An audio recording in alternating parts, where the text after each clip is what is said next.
Good morning प्यारे साथियों। पिछली क्लास में अपन ने केमिस्ट्री का सेकंड लेसन पूरा किया था। आज अपन केमिस्ट्री का थर्ड लेसन दैनिक जीवन में रसायन शुरू कर रहे हैं। ये लेसन आपकी बोर्ड की दृष्टि से 4 मार्क्स का लेसन है बेटा, और परीक्षा में इस लेसन से एक नंबर का और एक 3 मार्क्स का क्वेश्चन आता है। अब दैनिक जीवन में जो रसायन है, तो दैनिक जीवन का मतलब प्रत्येक दिन अपन किसी न किसी रूप से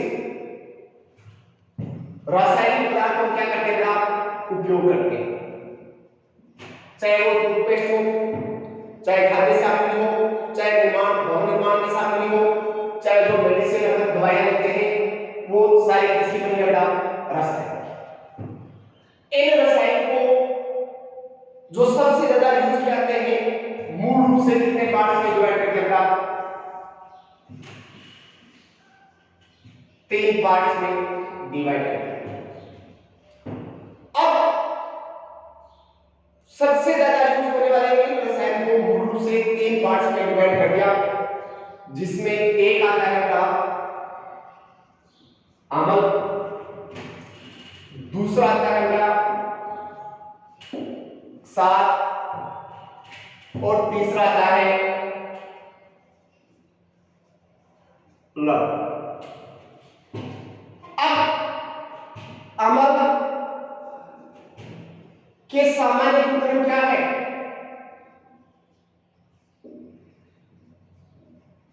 क्षार की सामान्य गुणधर्म क्या है और लवण की सामान्य गुणधर्म क्या है?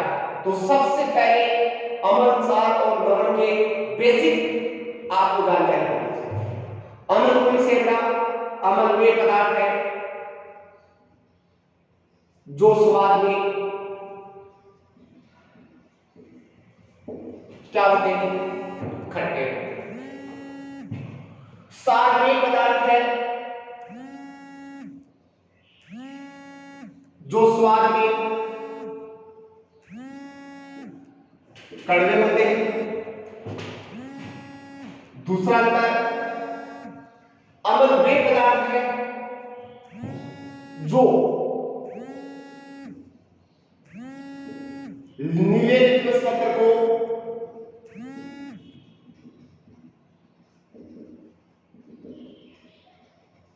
क्या कर देता था? लाल कर देता है, जबकि क्षार के पदार्थ है जो लाल लिटमस पत्र को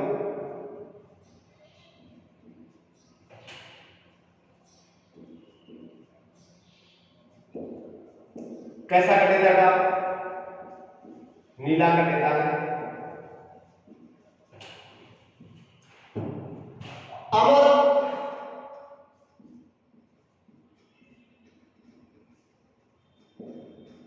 जल में विलय है, क्षार भी जल में क्या होता है? विलय होता है। अब जब कार्य करता है किसका? विलय का। अम्ल के साथ कार्य करते हैं किसका? विलय का। विलय क्या होता है? जिसमें कोई घुलता है। विलय क्या होता है? विलय क्या होता है? जिसमें घुलता है। विलय क्या होता है? जो घुलता है। और दोनों के घुलने से जो बनता है उसे कहते हैं विलय। क्या कहते हैं? विलय। अब यदि विलय में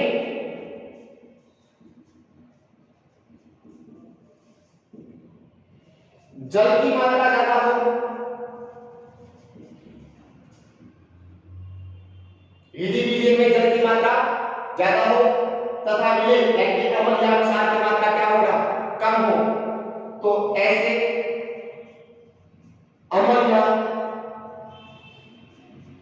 सार को तनु अम्ल या तनु सार कहते हैं। और यदि मीडियम में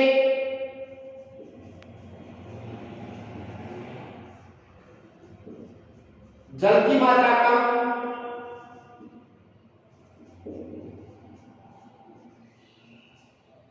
तथा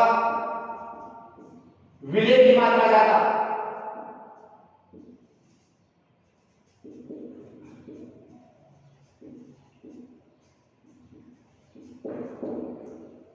तो ऐसे विलय को या ऐसे अम्ल को सांद्र अम्ल, और सार है तो ऐसे सार को क्या कहते हैं बेटा? सांद्र सार कहते हैं। अब आपको अपने दैनिक जीवन में उपयोग होने वाले अम्ल और सार के क्या याद रखने का उदाहरण, जैसे अम्ल के उदाहरण का कौन सा अम्ल है? HCl अम्ल। कहां पाया है इसका उदाहरण आपको याद रखना है।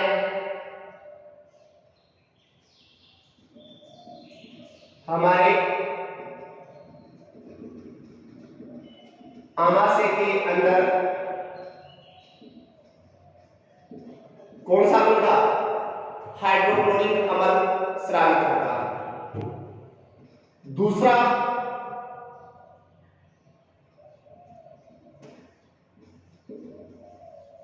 एसिटिक अम्ल,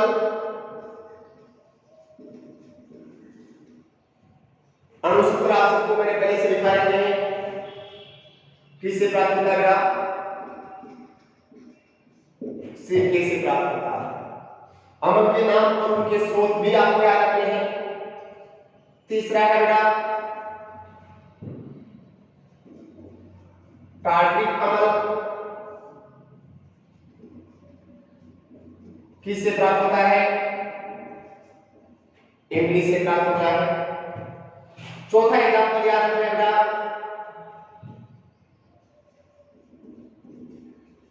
फॉर्मिक अम्ल, किससे प्राप्त होता है? लाल चींटी से प्राप्त होता है। पांचवा एग्जाम्पल याद रखना एस्कॉर्बिक अम्ल,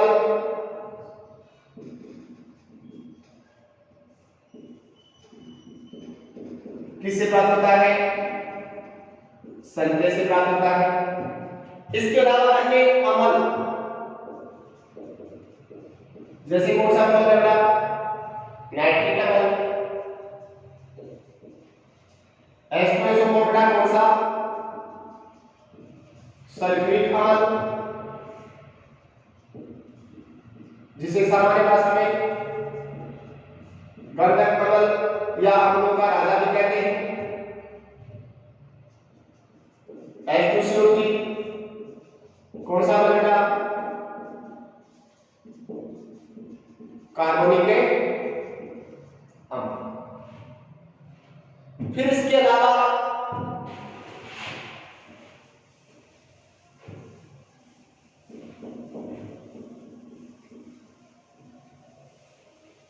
किसके एग्जाम्पल याद रखने बेटा?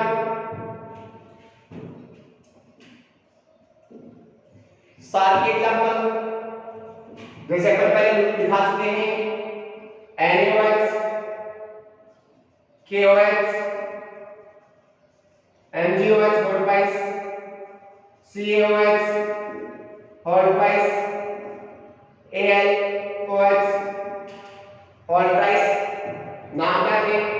Sodium hydroxide, potassium hydroxide, magnesium hydroxide, calcium hydroxide, aluminium hydroxide, NH4OH, ammonium hydroxide. ये आपके क्या हो गए? किसके एग्जाम्पल हो गए? सार। अब इसके पश्चात तीसरा पदार्थ आपके पास आता है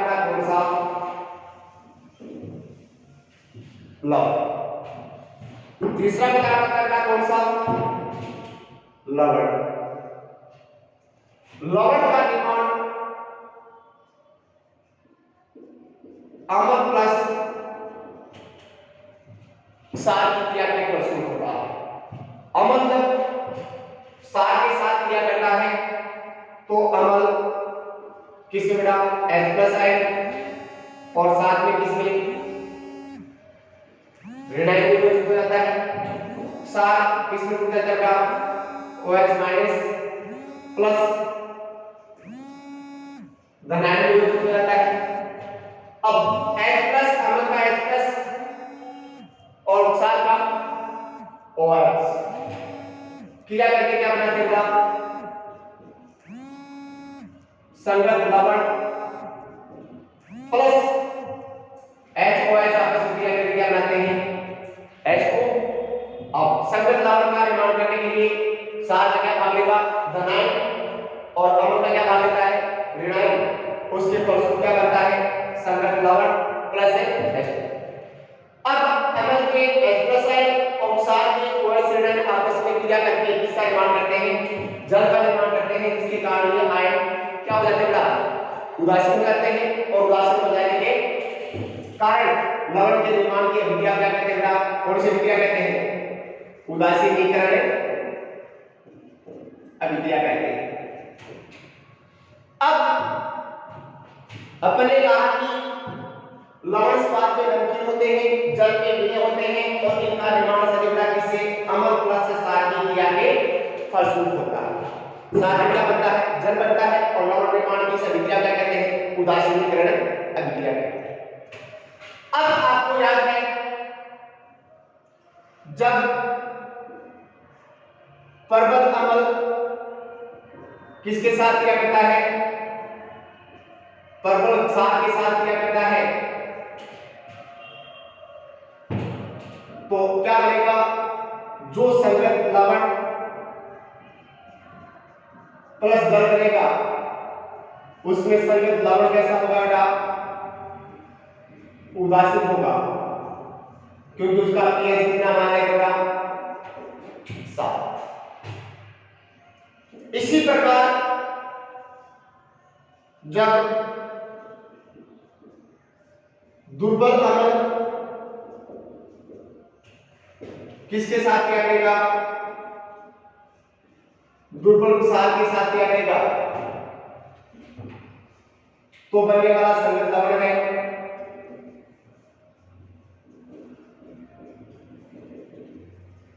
वो पुनः क्या होगा बेटा? उदासीन होगा, क्योंकि उसका pH 7 है। यदि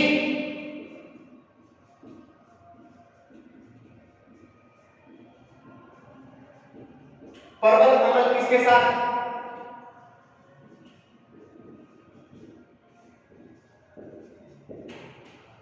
यदि परबल अम्ल किसके साथ बेटा? दुर्बल क्षार के साथ क्या करता है? परबल अम्ल किसके साथ? दुर्बल क्षार के साथ क्या करता है? तो बनने वाला जो संगत लवण है वो कैसा होगा बेटा? परबल कौन है? अम्ल है, तो कैसा होगा? प्रकृति में अम्लीय, और उसका pH मान सदैव 7 से क्या होगा बेटा? कम होगा। और दूसरी तरफ यदि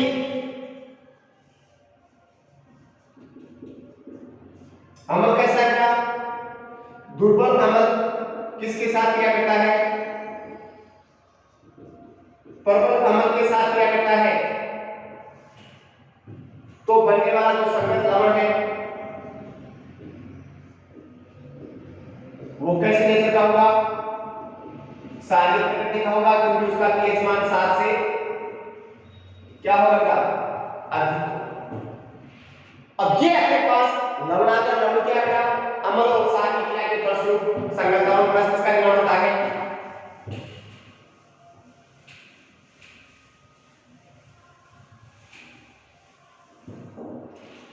संगत लवण प्लस से जल का निर्माण होता है।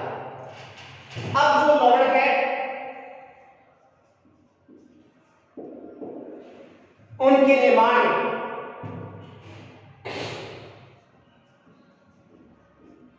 अम्ल का कौन सा आयन भाग लेता है? ऋणायन। और सार का कौन सा भाग लेता है? आयन धनायन। सार का धनायन और अम्ल का ऋणायन आपस में क्रिया करके क्या बनाते हैं? लवण बनाते हैं। इसका मतलब लवण आयनों का क्या है? योग है। और ऐसे योग को मुख्य संख्या कहते हैं।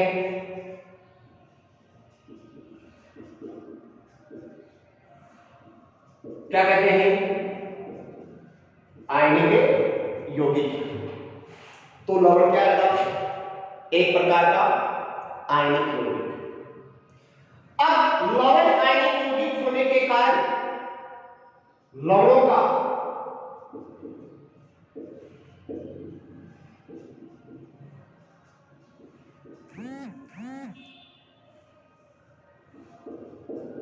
गलनांक व क्वथनांक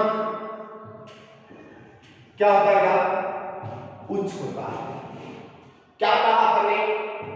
लवण अम्ल के ऋणायन को साथ के धनायन के साथ क्रिया करने के फलस्वरूप बनता है, जिसका मतलब लवण क्या है? आयनिक यौगिक। आयनिक यौगिक में विपरीत आवेश एक दूसरे को या विपरीत आयन एक दूसरे को आपस में आकर्षित करके बनाते हैं, इसलिए इनके बीच प्रबल आकर्षण हो पाया जाता है, जिसके कारण आयनिक यौगिक या लवणों का गलनांक व क्वथनांक क्या होता है? उच्च होता है। अब आपके पास कुछ समझ आ गई। गलनांक और क्वथनांक क्या है? तो गलनांक का क्या है? वह ताप जिस पर कोई ठोस पदार्थ किस पर बदल जाता है? द्रव अवस्था में बदल जाता है। उस तापमान की वैल्यू को या मान को उस पदार्थ का क्या कहते हैं? गलनांक कहते हैं। यानी कि गलनांक का मतलब क्या हो गया? वह तापमान जिस पर कोई पदार्थ गलना शुरू होता है या अपनी ठोस अवस्था से कौन सी अवस्था में बेटा? द्रव अवस्था में आना शुरू होता है, उस तापमान को क्या कहते हैं? उस पदार्थ का गलनांक कहते हैं। और क्वथनांक किसे कहते हैं बेटा? वह तापमान जिस पर कोई पदार्थ कौन सी अवस्था में अपनी मूल अवस्था से गैसीय अवस्था में बदल जाता है, उस तापमान को उस पदार्थ का क्या कहते हैं? क्वथनांक कहते हैं। क्या कहते हैं? क्वथनांक कहते हैं। अब याद रखना बर्फ क्या है? F। अब बर्फ कौन सी अवस्था में होता? ठोस अवस्था है। इसको मानो पर 1 degree temperature 1 degree Celsius temperature देते हैं, तो ये कौन सी अवस्था में आना शुरू हो जाता है? बर्फ पिघलना शुरू हो जाती है, द्रव अवस्था में बदलना शुरू हो जाती है। तो मान लो कल्पना करो कि 1 डिग्री सेल्सियस तापमान पर बर्फ ने पिघलना शुरू किया, तो वो जल का क्या हो गया? गलनांक हो गया। अब द्रव अवस्था में जो पानी है उसको उबालते हैं तो कितने डिग्री सेल्सियस पर? मान लो 100 डिग्री सेल्सियस तापमान पर इससे क्या करना शुरू हो जाएगा? भाप या गैस बनना शुरू हो जाती है। तो ये 100 डिग्री टेम्परेचर जल का क्या हो गया? क्वथनांक हो गया। तो गलनांक का क्या होता है? वह पदार्थ वह टेम्परेचर या तापमान जिस पर कोई पदार्थ अपनी ठोस अवस्था से द्रव अवस्था में बदलना शुरू हो जाता है, उसे उस पदार्थ का क्या कहते हैं? गलनांक कहते हैं। और क्वथनांक किसे कहते हैं? वह पदार्थ वह तापमान जिस पर कोई पदार्थ अपनी मूल अवस्था से गैसीय अवस्था में बदलना शुरू हो जाता है, उसे क्या कहते हैं? उस पदार्थ का क्वथनांक कहते हैं। अब अपन ने कहा कि आयनिक यौगिकों का गलनांक व क्वथनांक क्या होता है? उच्च होता है, क्योंकि प्रबल आकर्षण या आकर्षण को उपस्थित होने के कारण इनको गलाने या उबालने में अधिक टेम्परेचर की क्या होती है? आवश्यकता होती है, इसलिए इनका गलनांक और क्वथनांक क्या होता है? उच्च होता है। पहला गुण हो गया। तो लवण क्या होते हैं? आयनिक यौगिक होते हैं, और आयनिक यौगिक होने के कारण लवणों का गलनांक और क्वथनांक क्या होता है? उच्च होता है। दूसरा, लवण ठोस क्रिस्टलीय अवस्था में पाए जाते हैं। लवण किसे बेटा?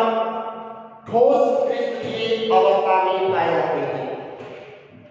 ठोस क्रिस्टलीय अवस्था में पाए जाने का मतलब क्या है कि लवण कई बार ठोस अवस्था में होते हैं और साथ में किसके रूप में पाए जाते हैं, क्रिस्टल के रूप में पाए जाते हैं। जैसे आपने नमक के दाने देखे ना, नमक का डढ़ा देखा है या चीनी के डढ़े देखे हैं, तो ये कौन सी अवस्था है, क्रिस्टलीय अवस्था। कौन सी अवस्था है, क्रिस्टलीय अवस्था। कौन सी अवस्था बेटा, तो लवण कौन सी अवस्था में पाए जाते हैं, ठोस क्रिस्टलीय अवस्था में पाए जाते हैं, अर्थात इनके क्या बनते हैं, क्रिस्टल बनते हैं। जो दाने बनते हैं वो इसमें कौन सी अवस्था है, क्रिस्टलीय अवस्था। और जिसमें पाउडर होता है वो इसकी क्रिस्टलीय अवस्था नहीं होती। तो यहां लवण कौन सी अवस्था में पाया जाता है, ठोस क्रिस्टलीय अवस्था में पाया जाता है। अब लवण के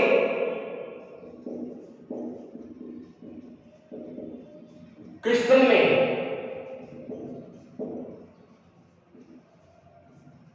कुछ मात्रा में नमी के रूप में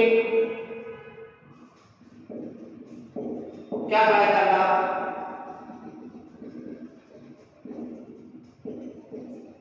जल पाया जाता है।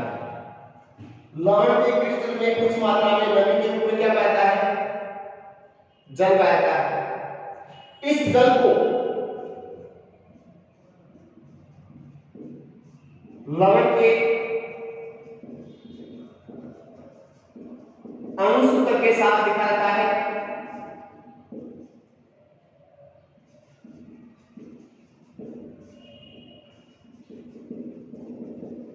जिसे लवण का कौन सा जल कहते हैं, क्रिस्टलन जल कहते हैं। क्या कहा अपन,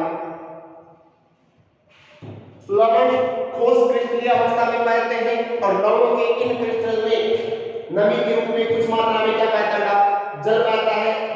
लवण के अणु सूत्र के साथ जल के अणु को लिखा जाता है, जिसे अपन क्या कहते हैं, उस लवण का क्रिस्टल जल या पिंडाशय का बनती है।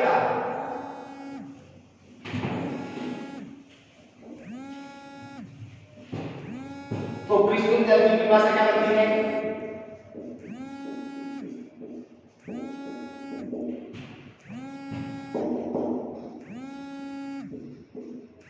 लवण के इकाई सूत्र में उपस्थित जल के अणुओं की संख्या उस लवण का क्या करा जाएगा, क्रिस्टल जल कहलाता है।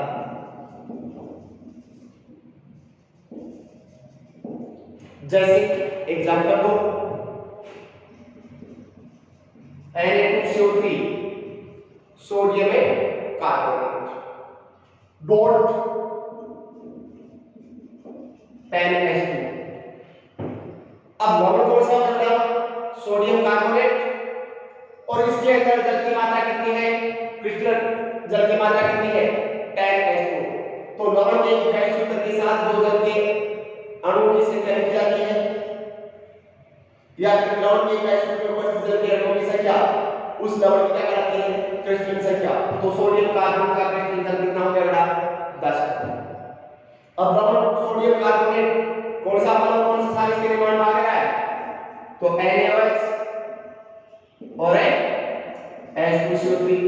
इसका pH कितना होगा, तो NaOH प्रबल है, सॉरी प्रबल सार है, और H2CO3 दुर्बल अम्ल है। तो प्रबल कौन है बेटा, सार है।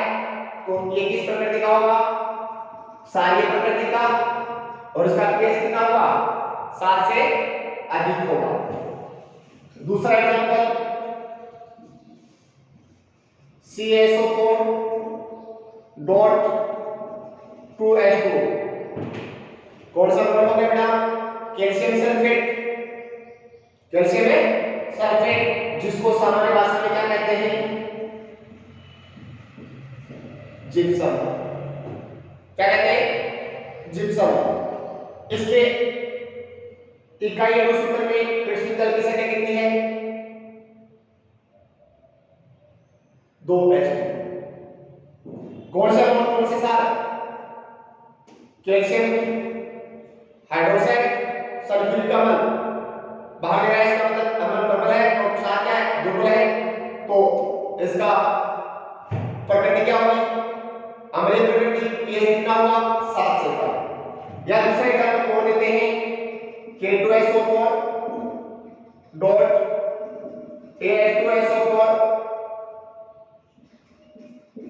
Hot price dot 20H2। ये बड़ा सूत्र है किसका? फिटकरी का, जिसमें क्रिस्टल जल की संख्या कितनी है? 24। ये आपके पास हो गया अम्ल, क्षार और द्रवण की बेसिक जानकारी। अब अगला पॉइंट है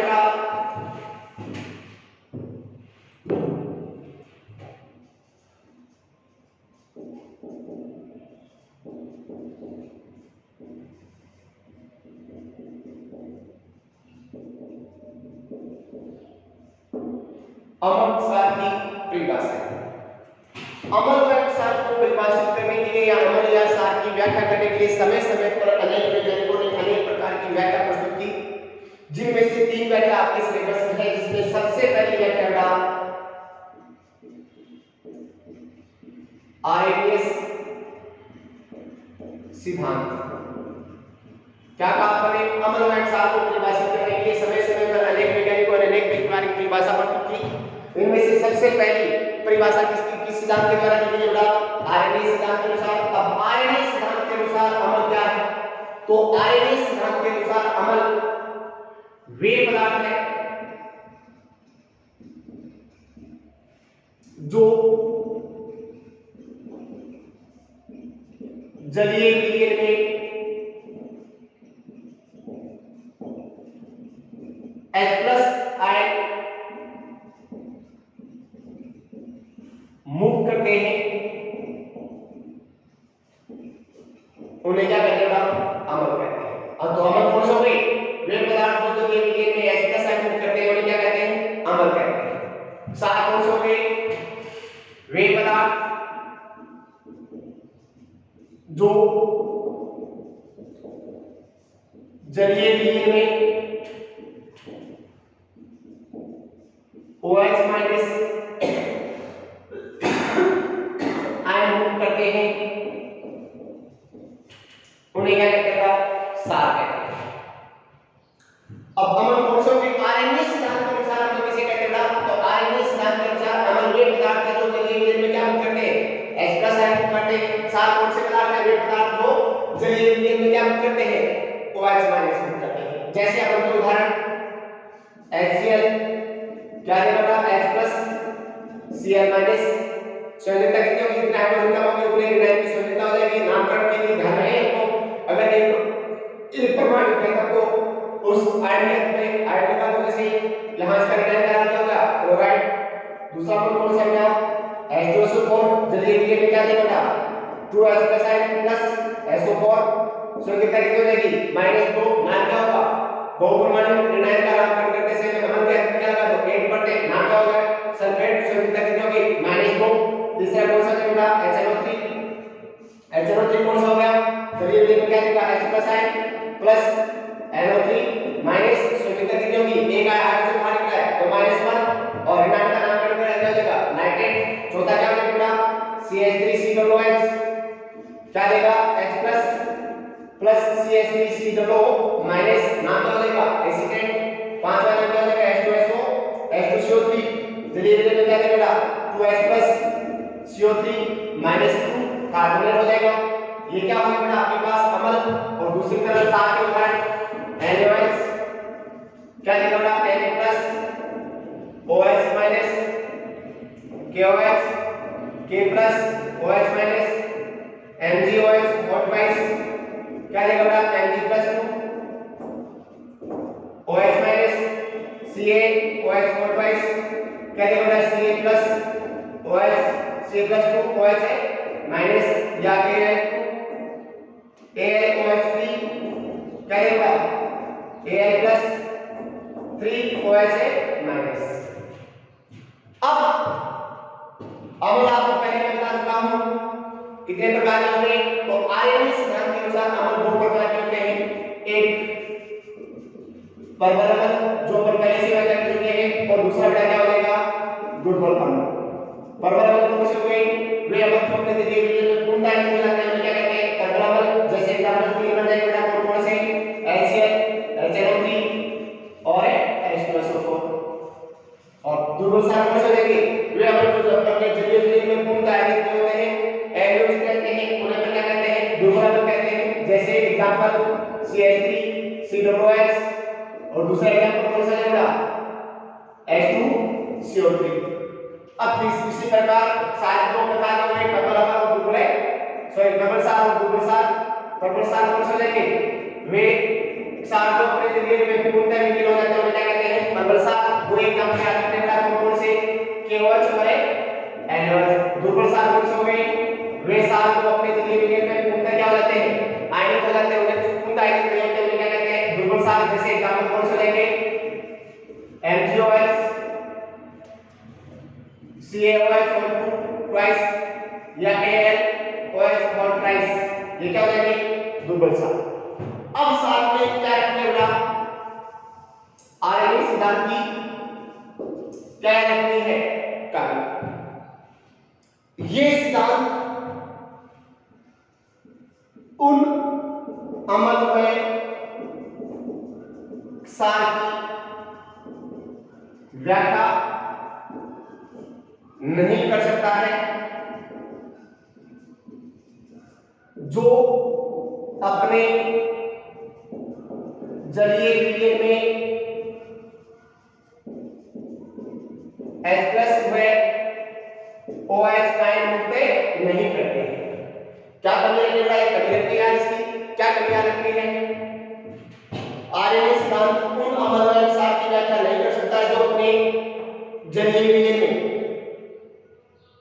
H+ आयन या OH आयन मुक्त नहीं करते हैं। इसका मतलब ऐसे भी प्रकृति में अम्ल पाते हैं जो अपने जलीय विलयन में H+ आयन और सार अपने जलीय विलयन में OH आयन आने से मुक्त नहीं करते हैं। उनकी व्याख्या किस सिद्धांत के अनुसार नहीं की जा सकती आर्यन सिद्धांत के अनुसार नहीं की जा सकती।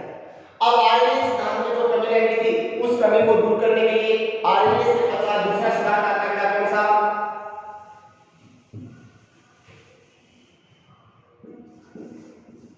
ब्रांस्टेड लोरी अवधारणा जो अपने कल पढ़ेंगे। यहां तक का अच्छी तरीके से कर क्या करना याद करना है आपको। थैंक्स।